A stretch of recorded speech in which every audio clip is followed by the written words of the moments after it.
There's the one thing I would point to here with regards to stability.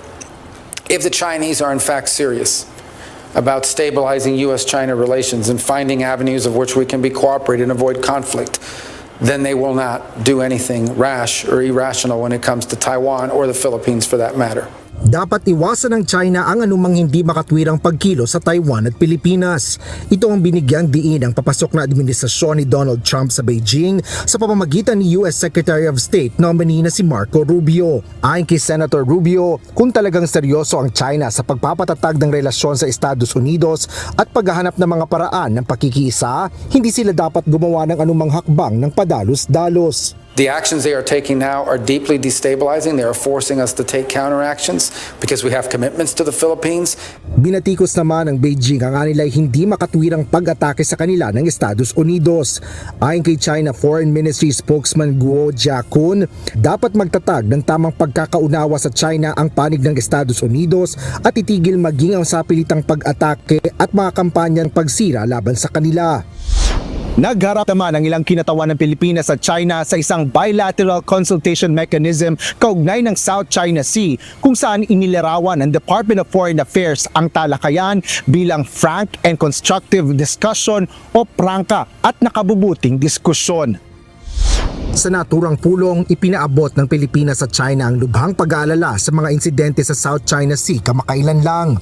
Partikular na rito ang mga aktibidad ng dalawang Chinese Coast Guard vessel na tinaguriang monster ship na nasa loob ng Philippine Maritime Zone. Binigyan din ni DFA Undersecretary Teresa Lazaro na ang posisyon ng Pilipinas sa usapin ay malinaw, gayon din ang pagiging handa ng bansa sa pagsasagawa ng pag-uusap o dialogo. Sa kabilaan niya ng hindi maresolbang mga hamon at pagkakaiba sa pagitan ng dalawang estado, bukas pa rin naman ang mga Pilipino sa diplomatiko at pragmatikong kooperasyon sa pagreresolba ng mga isyu sa South China Sea. Samantala, inihayag naman ni Senador Juan Miguel Zubiri ang ilang impormasyong nakalap niya sa nakaraang pagpupulong sa National Security Agency.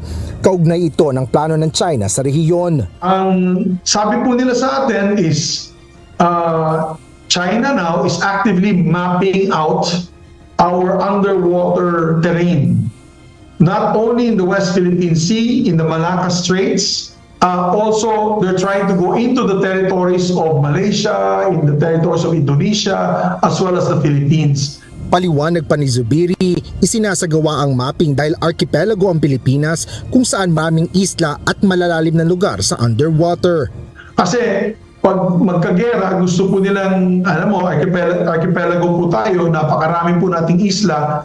Ibig po sabihin, marami po tayong malalalim na lugar underwater at hindi ganun kalalim na medyo reef area. So if they bring in a submarine, obviously the submarine can be lost. It can be, of course, it can run aground. And that is why they need to map these territories. Kaya ako, I'm presuming, personally, that they are using these drones to map out our underwater terrain within the Philippine territory. Yan ang nakakabahala. That is a national security concern.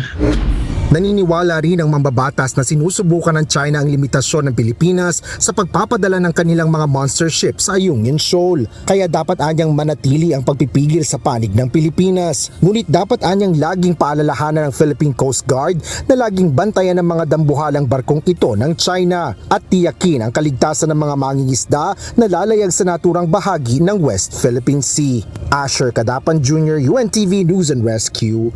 Diyos ang aming sandigan, serbisyo publiko ang aming pinahalagahan.